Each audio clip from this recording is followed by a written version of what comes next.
This is the Detroit Sports Podcast Network.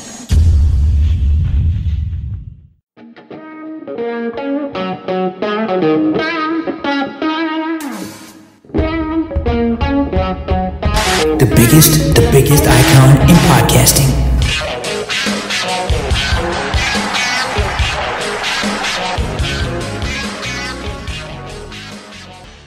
Welcome everybody to this week's edition of Doc and Jock. I am the Doc, John Macaroon. Joining me, my cousin Adam, the Jock Strozinski. What's up, cuz? I'm looking forward to another great podcast. So much to talk about with the Detroit Lions in the world of sports. Both you and I are still in quarantine, but mine is coming officially to an end on Monday. I am returning full-time back to the office. I've had enough, and I've been in the office for a little bit, but I was doing most of my sessions via the phone or Zoom, but I'm going to resume visits in the office and just have a lot of faith that everything will be okay, and I'm glad that at least for the 2 months that this quarantine went down, there's going to be some naysayers and those that don't want to honor it and things like that, and I can definitely sense the grumblings of people that just want to get back to reality and back to life, but Michigan did a good job. You're hearing numbers around like 300, 400 new cases a day, and we're starting to turn the corner to turn this thing around. So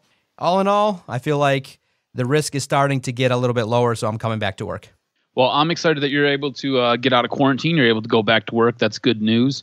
I don't understand the people who are so adamant that they've got to be outside or their rights are getting impeded upon. Like, look, it's not just about you boners. It's about everybody else. So just do the smart thing, do the right thing, and don't try to get anybody else infected or sick. The biggest issue with all of this stuff, with the whole COVID-19, and look, I'm a conspiracy theorist. I've got my own thoughts on things. But all that being said, I still am concerned for other people.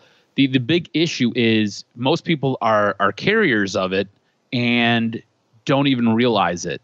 They end up affecting other people and infecting other people with it, and they have no clue that they even had it. So just be smart. Don't put yourself in a bad spot.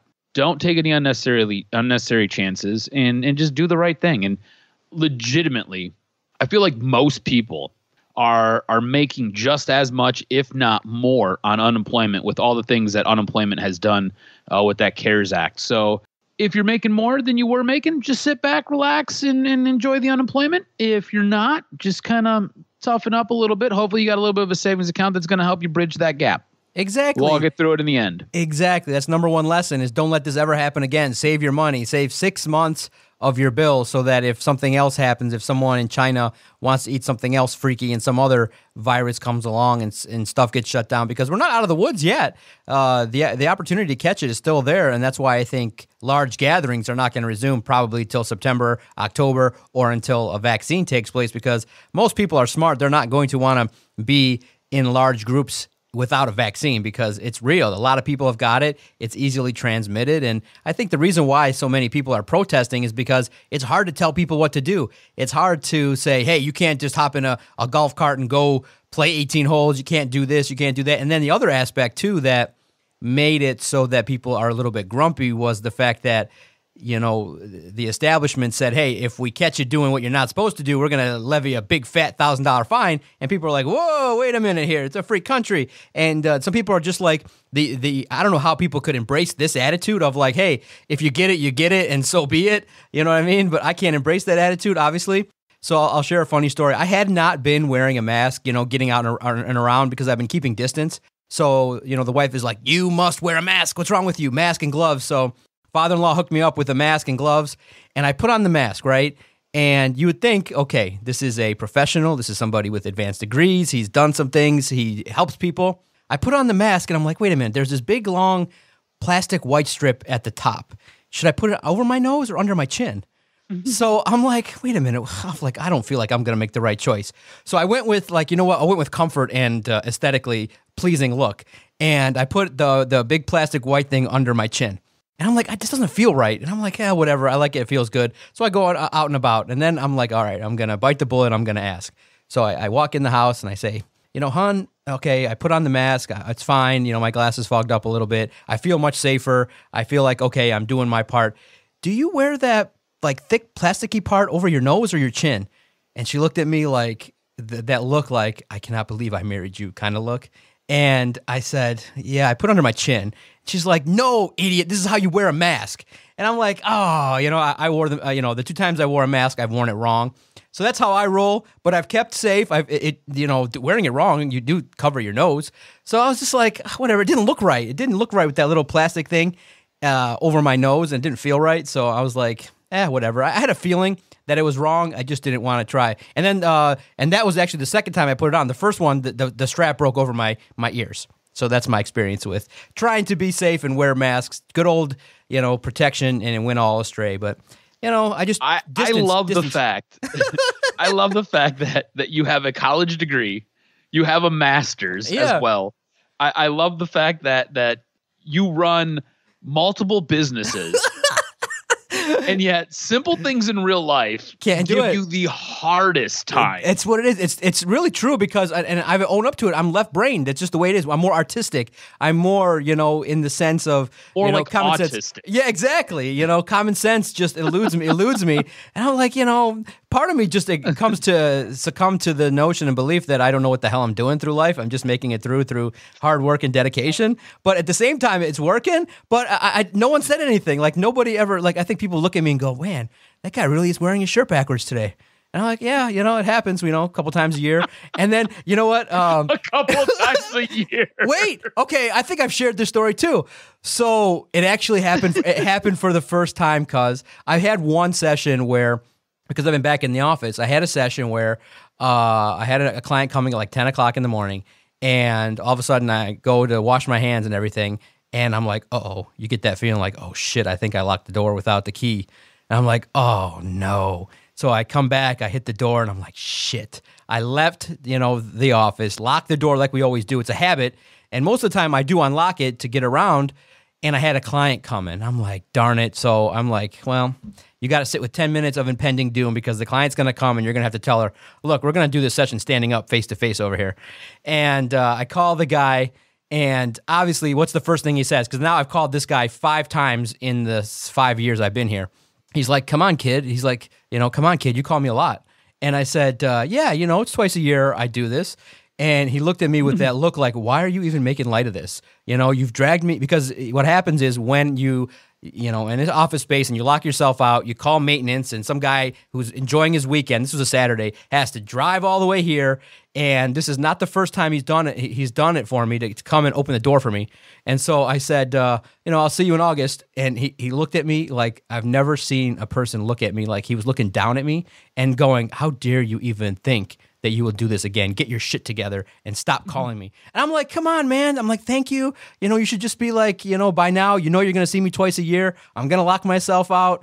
But he's not happy doing that. But hey, that's just what it is. You get a lot of things going in your head. You're not thinking about how to properly wear a mask or locking or unlocking the door properly. But your T-shirt. Or your T-shirt. Dude, I did. I think I did it covering the lines too. I went into I had everything on backwards, and I'm just like, you just get up. You know how you wake up and you're just kind of ready to go. You got stuff to do. You don't pay attention to the finer details. You just throw on clothes and get out. And I'm like, I came back and I'm like, I think this shirt's on inside out. And I'm like, oh man, it is. So I've done stuff like that, and that's just the way it is. And hey, it's actually great because you can laugh at yourself, but it doesn't help when you go out and about and you're totally unprepared or you don't know half of what you're doing. It's like that feeling like, okay, I know I'm supposed to do X, I'm close to it, but I'm not exactly right with it, and you just end up doing what you do. And that's how I roll. I wear masks all wrong, break the mask. And who knows if I'm even wearing the gloves properly. I think I'm getting them off right by I think I remember that, you take your hand and put it under the glove and take it out and take it so you don't, I feel like I'm just reinfested, getting germs all over the place by the way I do stuff. So, hey, I've made it this far, 41 years. Keep praying for me. Right? Oh, yeah.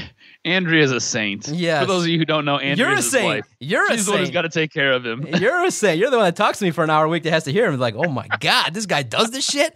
I love it, though. It's to great. me, it's funny. It's hilarious, it's isn't it? fantastic. It's great, man. I should have took a picture of the mask, man. I couldn't believe it. So that's how it rolls. All right, world of sports, man. We're starting to hear solutions. Okay, I'm not going to go on a rant, but people are like dying for sports. And I just happened to have like an hour free today on this, this is a Wednesday when we're recording this. I had an hour free and I tuned into the radio and, the host is super excited and he comes on the air and he's like, I'm hearing this great plan. And I'm like, oh, what's this great plan to reopen sports? What's going to happen? What are we going to do? And the thing that he said floored me because it was so god-awful stupid that it was crazy.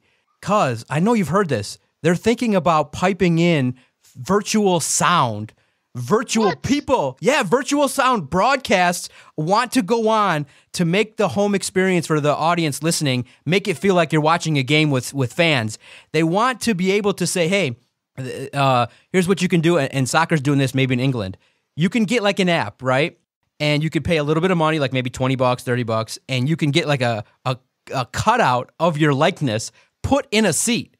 And in an app, you can attach like a microphone to a speaker to a seat. And the app lets you push boo, cheer, and shit like that. And within a second of you pushing the button, the audio will pipe through the seat and create sound so that it replicates there's fans in the stands. And the host was like, oh, giddy, all excited. I'm like, what the fuck? I'm not giving $20 for my likeness. I was going to consider texting in and saying, look, I'll pay $100 if I could put a middle finger in the air and sell the team sign or something like that. But I don't want a carbon copy. If we can't have sports, then let it be. Look, yes, I know we miss sports. Yes, I love sports. I cover it. I podcast it. I do all of that I do because I love and I respect sports, but not to the degree where I want to put it on the air and make it virtual. Look, if there's no fans in the stands, play the game. It's not perfect, but the world is not perfect right now. There's a virus going on, and I just feel like there's this runaway train that just wants to get everything back going,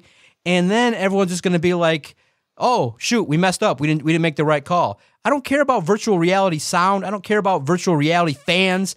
Just put the game on. If it's safe, put it on. If it's not, I'm loving it. I'm watching so much Netflix. I'm podcasting, covering the Lions. I've got my fill. I feel like Detroit sports got the biggest flush of all time. I'm not missing the rest of the teams. The Lions are easy to cover because there's so much to do, but I'm not missing the Lions, Tigers, or I'm not missing the Pistons, Wings, the Detroit Tigers because of the fact that they were so bad. It's like a big, huge toilet flush. So the virtual nonsense that I heard on Wednesday was crazy. Just if there's no fans, it's fine. I've watched professional wrestling without fans. I'm not a big fan of it. But if the game's got to go on for money purposes, put them on. Don't try and make it so that you have this perfect scenario to try to recreate fans and the experience. Look, I can do without watching a football game without the crowd cheering. Yeah, I'm right there with you. I don't need the fans. Isn't that shit crazy? Necessary. That sounds like the dumbest money grab ever. Is what that sounds like. That's an awful idea. Look, if sports and fans can cohabitate and exist going forward, great. If not, it's cool. Televise all of it. We'll be able to watch it. You'll be able to enjoy it. I miss sports. I do. I find myself being extremely bored without them. There's only so much you can watch on Netflix and Hulu, and I'm getting a little bit frustrated with some of the programming that I've got to decipher my way through. But all that being said, at what risk are you willing to subject yourself, and at what price? Like, I'm not willing to pay for a cardboard cutout of myself so you could put that in a stand so then I could sit at home and boo something. Get the hell out of here. It's just dumb. Exactly. It's just dumb. Just, and look, it all boils down to money. Follow the money. That's why I just can't wait to see. And here's the other dumb idea. And I think Jim Harbaugh put his foot in his mouth. He appeared on Dan Patrick, and I don't know if you heard the interview. He goes, yeah, if there's some teams, some colleges that have different, stricter rules, then we can play with, 7 teams eligible and 7 teams not. Jim, you're in a state where the governor's like, no, you won't be eligible. There's a chance that if it goes through according to what Jim Harbaugh would want, that Michigan wouldn't be included. So I don't think he was thought out. He was just like, free market all the way, and let's just play. If the state allows it, then you can play. If the state doesn't allow it, then you can't. No, it doesn't work like that. I don't want to see altered sports just to get it up there. Look, just wait it out. It's fine. You miss a year of sports, it'll come back in 2021. Bro, we're 5 months into the new year already. It'll be here. It might be a pain in the ass in the summer months, but it'll be here. Everyone calm down and stop trying to settle for solutions that will just put sports up. Let's just do it right for a change. Just do it right. And I just feel like we're just doing it for the sake of doing it. And it's crazy because you really got to think about it.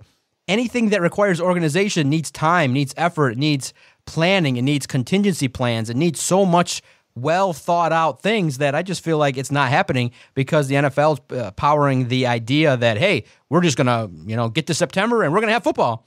It's, the governor. You've seen the reports on Wednesday.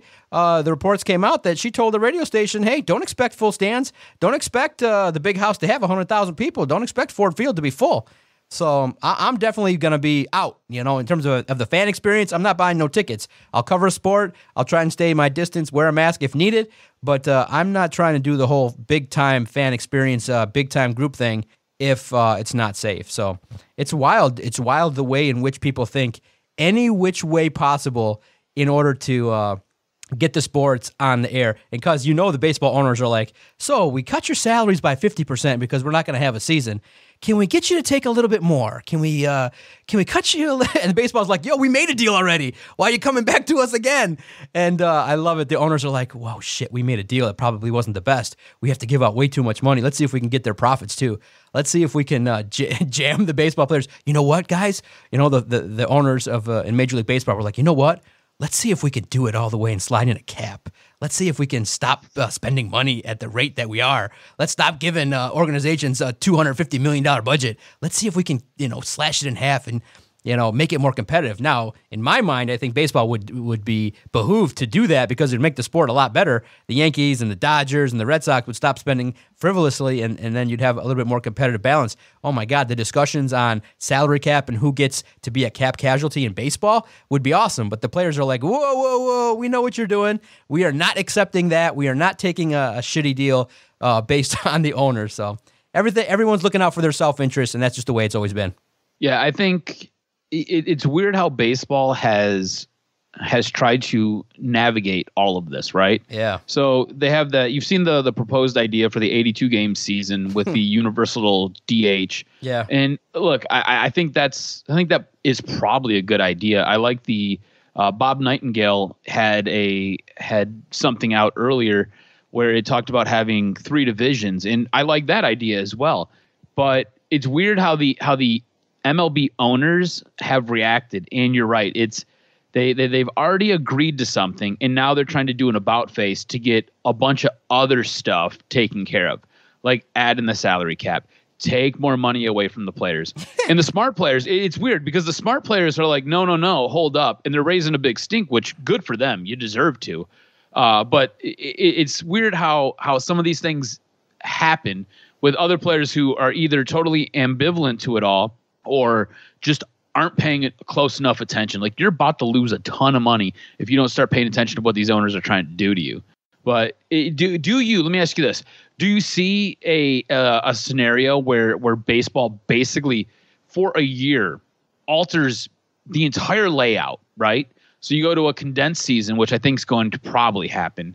Instead of having your multiple divisions, you only have 3. You expand your playoff to 14 teams like they're proposing, and absolutely go on to play. Yes, I'm down for some creativity. Like I'm here. I don't know if you've heard proposals like in the NHL where everyone makes the playoffs and it's like a 1-game elimination. Just change it up.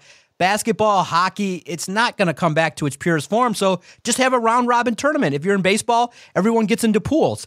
Pools of 4. You play each, team 10 times, 30 times, whatever it may be, and the winners of the pools get out. Like more of a World Baseball Classic kind of situation. Just do something different this year. This is, of course, look, yeah, you might get an asterisk next to your name, but hell, that'd be so great if a team like the Tigers made it through a pool and made a run. It's an altered year. It's not really a real year. It's not going to be 162 games. It's not going to be a full season. 2020 is going to be remembered for coronavirus. It's not going to be remembered for who really won the championships in the NHL, NBA, and Major League Baseball because they've been altered. The NFL pretty much has the strongest chance to just be totally unscathed by the entire process. The other sports got to figure it out. I'm not in favor of taking college sports and have the Michigan Wolverines and Michigan State Spartans play in February. I don't want that. If it doesn't work out in the time frame that it's allotted, I don't need it. And that's just the way it is. But they're trying to make it in a way that's perfect or something different. But hey, if there's an opportunity to do something with the existing NBA and NHL seasons, do it. But I don't want to just drastically alter the timing. Whereas, you're hearing college football wants to, take place in the spring and, figure that stuff out. For me, I'm open to certain ideas, closed-minded to others, but I'm not as vigorously passionate about the return of sports in its totality because I was, on the other side, I was so into it where I was watching every Tigers game, every Wings game, every Pistons game, and so much into it for the podcast and for just my own entertainment that I was like, oh, this is a breath of fresh air. And because I was mad all the time, the other three sports, they were losing. So I was like, oh, this is so great. I've enjoyed life, having some bonfires, just podcasting, just about a couple topics in general, not having to worry about, the Pistons and their failed efforts to rebuild, not worrying about the Wings and their terrible goaltending and the head coach who we think now is going to be broomed out. So it's been a big, huge flush, and you just feel like, it's time, it's nice. So overall, long story short, I'm just I'm curious as to what these leagues will be willing to do, but I'm not surprised that owners will try to jack players. And the funny thing is, a lot of fans side with the owners because of the fact that they just want to see games. They just are so desperate. They so miss it. They need it back in any which way, but you guys might be settling for something that's totally off the wall and maybe dangerous. You never know. So it's a fascinating look at what could be done. What's your take on maybe college sports taking place in the spring and what Jim Harbaugh said? Because it made no sense, no logical sense to just eliminate those states that potentially are not as safe as others. Yeah, I don't know how you have a Big Ten season if you don't have the participants from the Big Ten playing, or some of them, right? It doesn't make sense. I don't know, man. It's one of those things where you're either in or you're out, right? And if your sport can't play, like they just got rid of the entire college baseball season. So what's the harm if you get rid of the entire college football season? Get that it's a revenue sport for the colleges themselves, but you're able to pick and you just can't pick and choose what sports you want, what sports you don't want. It's not how this works. Because if that's the case, colleges are only going to have football and they're the only ones that turn over profit for anybody. Yep. So you just can't do that. Like playing in the middle of February, what sense does that make? It makes zero sense. What I found interesting though is as you were going on, you used some really creative adjectives to describe people possibly winning these championships in these sports when they alter everything. Would you view the winner of those sports, so say the NHL or the NBA or even Major League Baseball with the adjusted schedule and the adjusted format for the leagues, would you view them as a legitimate champion? Of course. Or yes, I would. But the way it would be described by me was, the Rangers won the Stanley Cup in the COVID season. That's just the way you have to put it. You have to acknowledge it. They won in the shortened season, or the Warriors won in the COVID season for the NBA. You just have to because everyone will know what that means, and it was shortened, altered. There'll be a form of an asterisk, but that's okay because the memories that the teams will create will be real. We'll react to it, we'll watch it and cover it, but it'll be just that you just have to acknowledge that this was won in a quote unquote shortened season, altered season, round robin season, and everyone will know what that means. Similar to like the baseball strike or when seasons are altered or things like that. People will bring it up and then they'll move on because everyone's just waiting for everything to kind of get back to normal. I gotcha. You have to acknowledge it. You have to acknowledge it. You just can't say, "Yeah, we won the title outright." No, you won it in the COVID era. It was the COVID season. That's where you won it. You bring it up, you acknowledge it, and I think that the teams will as well. But it won't erase it. It'll still count for a title. They'll still get the trophy. They'll still celebrate. So you just got to acknowledge the fact that it was in a season that was totally wild and altered. Do you just think that at this point in time? At least for the NHL, NBA, they should just really just say, look, let's just call it a day and get to the next season. No, not at all. You want it back, huh? Yeah, like I want you. To me, you have to have a champion. You've got to be able to name somebody. So an arbitrary number for the number of games that you have to play for the season. I think the NBA, when everything got shut down, they were at something like 40. Some teams were at 46 games. Some teams were at 47. Other teams were at 48. So you just say season. So basically, you get 2 games, and wherever you're at the end of 50 games, you just go in and you have your regular playoff. Adjust it down to instead of best of 7, best of 5, or best of 3. That's fine. But you have your at the end, you have to be able to name a champion. Same thing for hockey. Hockey's the same exact way. Or if you want to, you can even do a round robin pool, kind of like what they do for the Olympics. I'm totally cool with that. You set up just this weird little tournament, and at the end, somebody gets to lift the Stanley Cup. It's just how it has to be. Yep. There is no negotiation for me on that. No negotiation. Interesting. It's an interesting time to explore this world, and it's great that we have this little archive of time, this little arc of 12 shows that we'll remember from 340 to 353 and stuff like that, where we can go back and say, remember when, a couple of years back, when we did podcasts in a world without sports, man. It's been wild, all the way wild. But some sense of normalcy has befallen us in that the NFL schedule came out, and I was geeked. I was excited for it. It was great. Hell yeah, you were. Hell yeah, I was. I was all about it. I was covering it, and I knew that it was cool because they told everybody, okay, the schedule's going to come out at 7:30, and it's going to roll. And man, the sleuth reporters out there are doing a great job. Where we knew pretty much 5 games out of the Lions schedule before 7:30 last week, and then we figured it out. And once we looked at it in depthly, there's an opportunity that the Lions got jobbed out of a decent schedule because of the tough nature to start, only playing a couple home games until Halloween. But if there is a delay and no fans, it might actually end up helping the Lions. But the way I looked at the schedule was, tough start, but finally you have an opportunity late in the season to have a bunch of home games. And if you're a good team, you're going to win those games. So I noticed you weren't as enthusiastic as I turned out to be, whereas I got the Lions when I did the win-loss game, which I think is great to do. I don't care if people say it's too early. It's great. You do it that day. You look at it. You put it out there.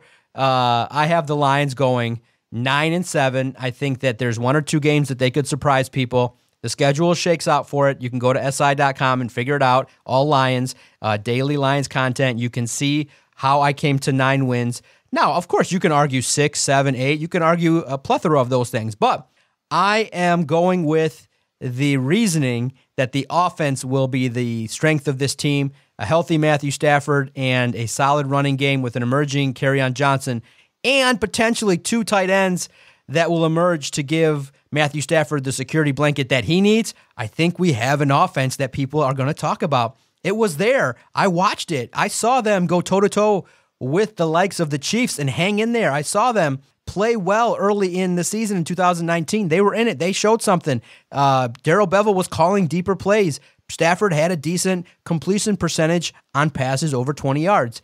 And I think that the defense has done enough to slightly get better, maybe not enough to carry the team. But I believe that if you look at some of the opportunities for wins, they are there.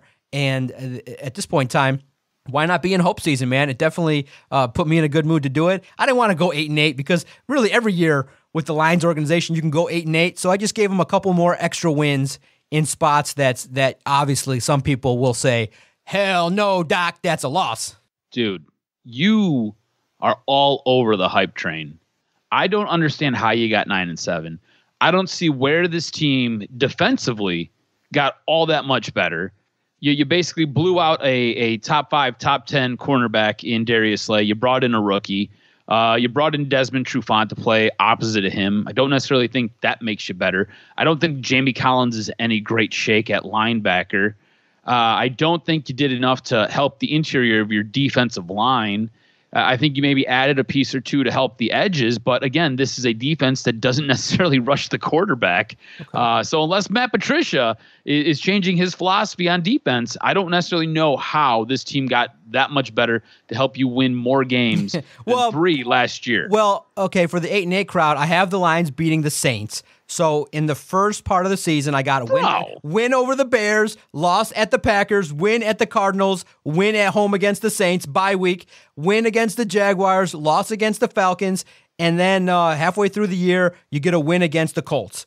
So it's not inconceivable. Yeah, the Saints game right there could be the one game that I'm really wrong on. But then as the season goes on, I'm optimistic. I'm realistic. Week 9, loss at the Vikings. Redskins is a win. At the Panthers is a loss. Texans is a win. Bears is a loss on the road. Why is the Texans? Why is the Texans a win? My reasoning is Thanksgiving in Detroit will be a chance to finally show off what the team can accomplish in a nationwide game. Detroit will play its best game of the year in a rivalry matchup against familiar foes. Win 31-27.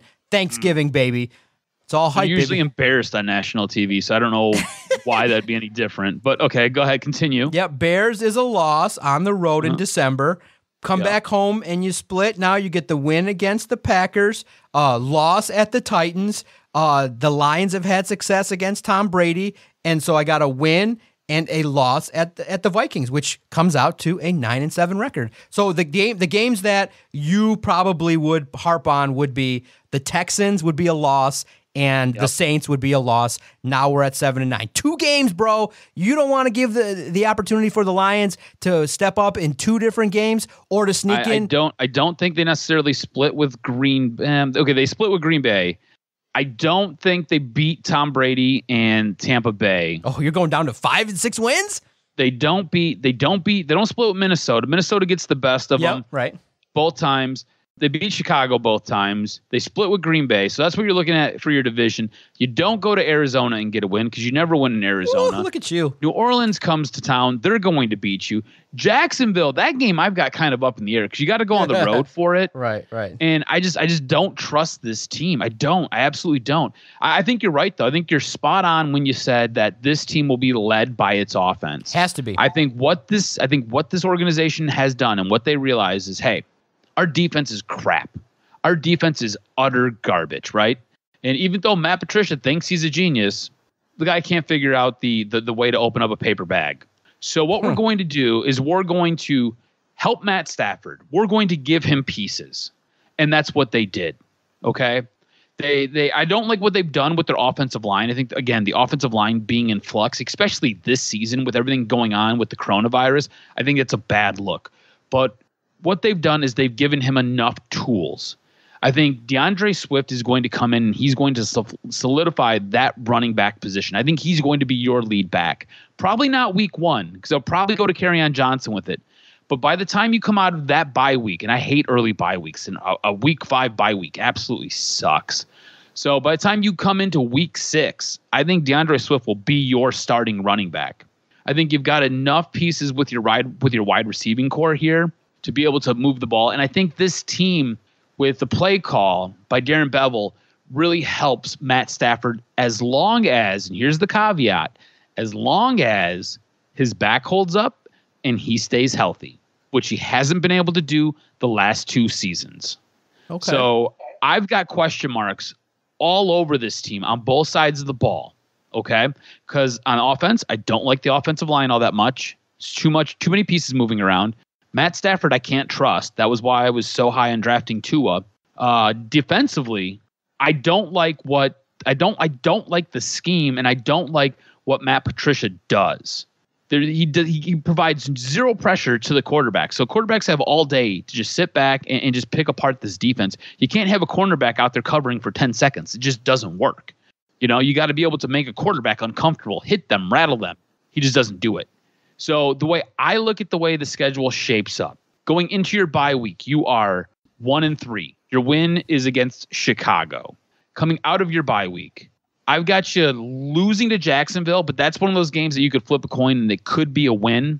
I've got you losing to Atlanta, losing to Indy, losing at Minnesota. Washington, another one of those coin flip games. Remember, Washington beat Detroit last year. They were on the road. But in this case right here, I've given the loss to them at Jacksonville. I'm going to give them the win here hosting Washington. So now what are you? You are 2-7. You're going to lose to Carolina. You're going on the road. Houston comes in. That's a loss. You beat Chicago again. So now you're 3-9. You're You're going to lose to Green Bay. You're going to lose to Tennessee. You're going to lose to Tampa, and you're going to lose to Minnesota. Oh, I just don't see. I don't see this team doing enough to really make them a much better team. And now, of course, all of this will change as we get closer to the season. Yep. Either guys will get hurt, they'll add some guys, they'll lose some guys. It'll all change. But as of right now, the way I look at it, 3 to 5 wins. That's how I see the 2020 season playing out. You see potentially the ceiling to be 5 or 6 wins at this point in time. Really? Yep. Wow. Okay. I just don't look. You've not done enough to really strengthen this defense. And as much as Matt Stafford is a good quarterback, right? I think we both agree Matt Stafford is a good quarterback.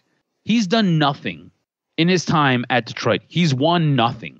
You know, you regularly see a guy like a Russell Wilson go out and get Seattle in the playoffs. Russell Wilson last year had one of the worst offensive lines. He had, I think, 5 or 6 running backs as the season wore on, and none of them were worth a damn. Russell Wilson has never had a wide receiver worth a shit. If you want to say Doug Baldwin, when Doug Baldwin was finally coming into his own, Doug Baldwin was going out with concussions. So you have a quarterback who, to me, has underperformed and underfulfilled. And now, at this later stage in his career, can't stay healthy. Ooh. Has had trouble back-to-back years staying healthy. While he was last year, up until he got hurt, was showing some of his best football, it put a big question mark as to what the rest of the season was going to be because, again, he went out with a broken back. That was the second year that's happened to him.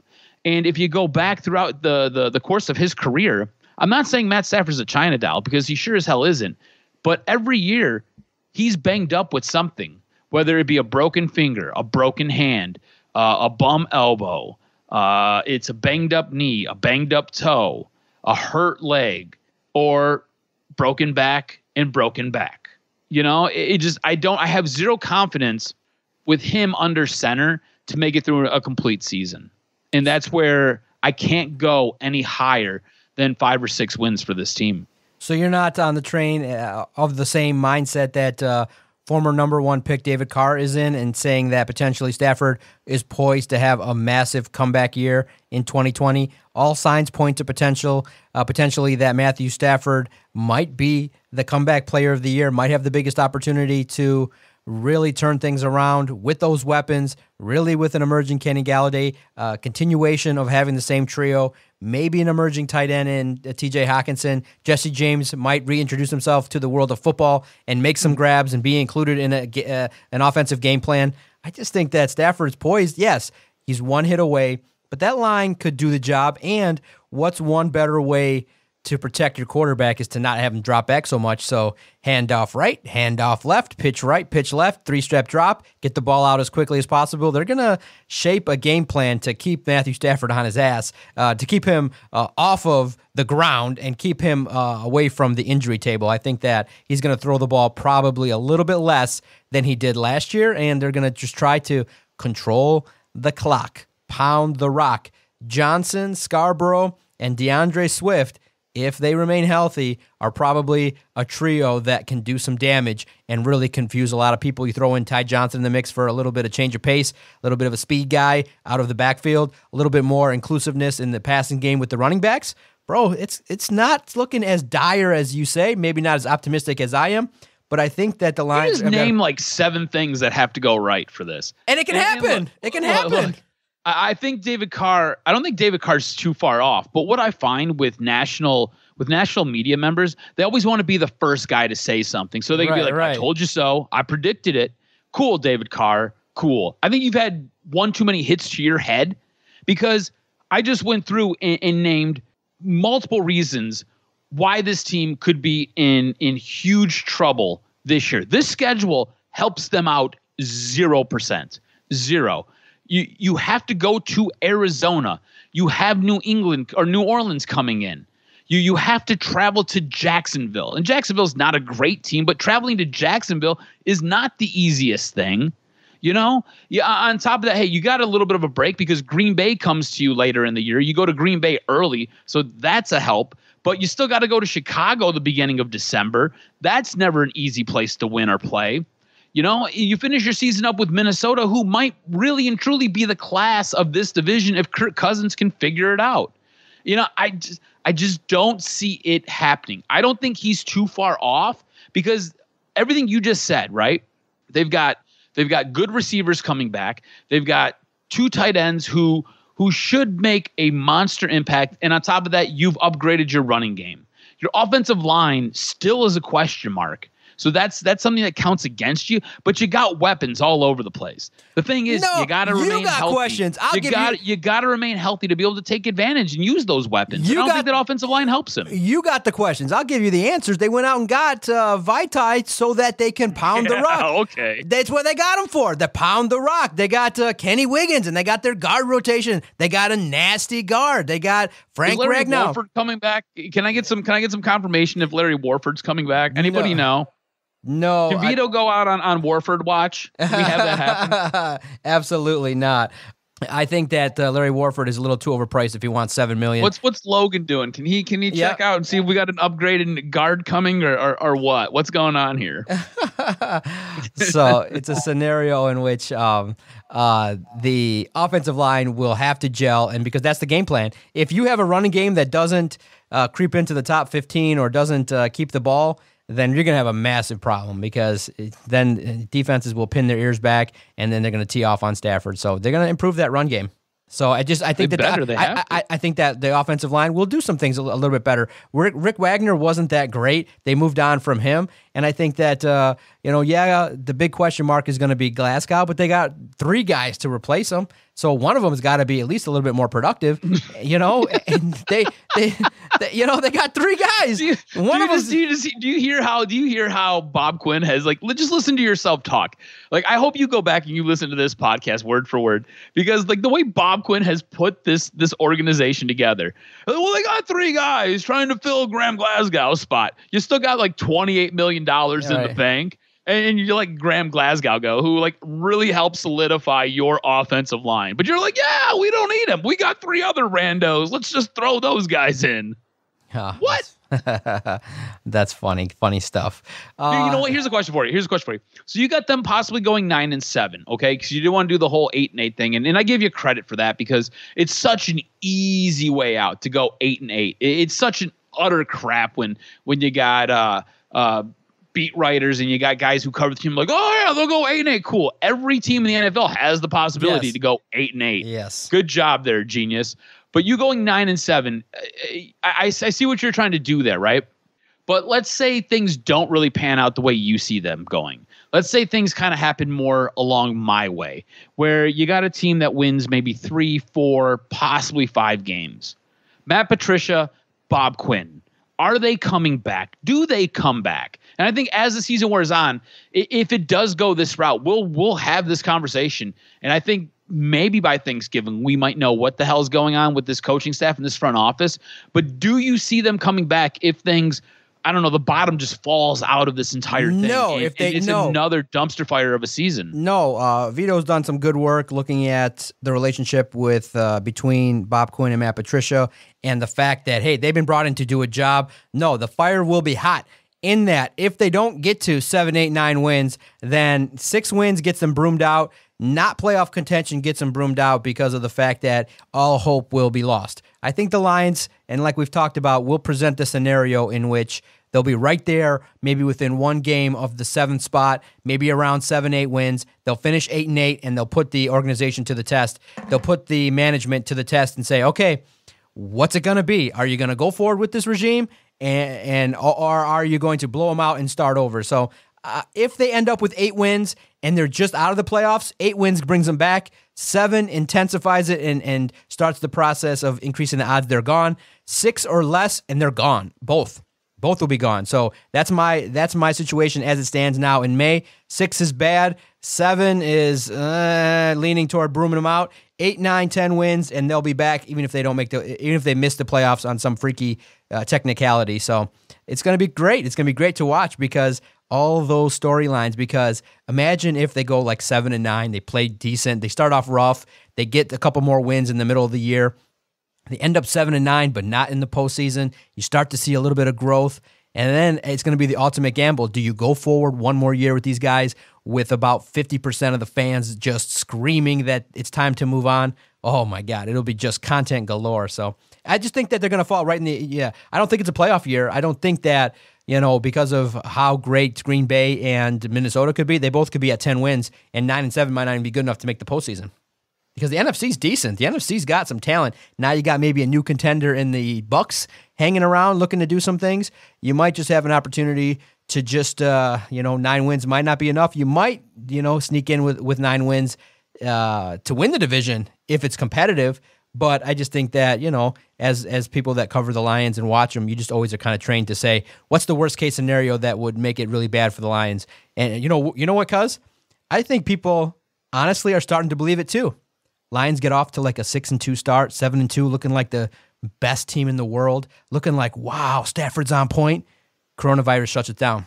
Or they get to the postseason and then it flares up again and no fans. They finally get the game at Ford Field after 8, 9, 10 home games with all the fans screaming. Think about it. I'm going to put it out there in the atmosphere. What's the worst case scenario? Lions are awesome, poised for a home playoff game. Oh, shoot. We can't have fans. No support. And then they end up with a home game with nobody in it and they lose. So, or, they're 14-2, an epic season, just something wild where they're catching all the breaks late. Every single break goes their way. No referees screw them. And then all of a sudden the season just gets canceled. And it's just something happens where there's like a flare up right at the worst time. It's a flare up that starts against the first playoff opponent. The Lions are going to take on the Seattle Seahawks. Oh, no, there's a massive flare-up. 5 guys on the Seahawks catch COVID, and now what do we do? And you're like, oh, no. Or it's just one of those worst-case scenarios where the NFL starts their season and says, no fans, and we can't enjoy productive football when that's all we've wanted to see in person is great games, So worst-case scenario is always out there for the Lions. So long story short, I definitely understand your pessimism. It's probably more on the side of warranted. But I think that if a couple of things go their way, not as many as 7, but maybe if 4 or 5 things go their way, 9 wins is not terrible. Not terribly out of the question. I think you are eating the cornbread, and I think you're drinking the Kool-Aid. And, look, I hope they go 9-7. I hope they go better than that. I hope they make the playoffs. Kool-Aid, I just don't see it. The blue Kool-Aid is so sugary. It's so good in May. Good stuff, man. This is a great podcast. This hour flew by. Follow Adam on Twitter at AdamRSTROZ. Give his podcast a listen. The Throwback and the Practice Squad. They're great podcasts that air here on the Detroit Sports Podcast Network. All you got to do is type in anywhere your favorite podcast is housed, whether it be the Google Store or the App Store or, on iTunes or Stitcher, Podomatic, anywhere you love to listen to your podcast. Just type in Detroit Sports Podcast. Anytime that we air new content, it finds you. And so all you got to do is subscribe, and you're down and you're in with, even fans from Germany who tune in every single week. We love the fact that this podcast goes worldwide and people can connect with Detroit Sports via our podcast platform. And Adam does great work, hosts a couple other podcasts. Thursday's Practice Squad, Sunday the Throwback, and as always, look for Doc and Jock, the flagship podcast program that airs on the network. Follow us on Twitter at Detroit Podcast. Cuz looking forward to hopefully in the next month or two catching up again with you in person, and we'll have to do a distancing in-studio podcast. Oh, for sure, dude. I miss the in-studio. I miss seeing your weird little face. Yep.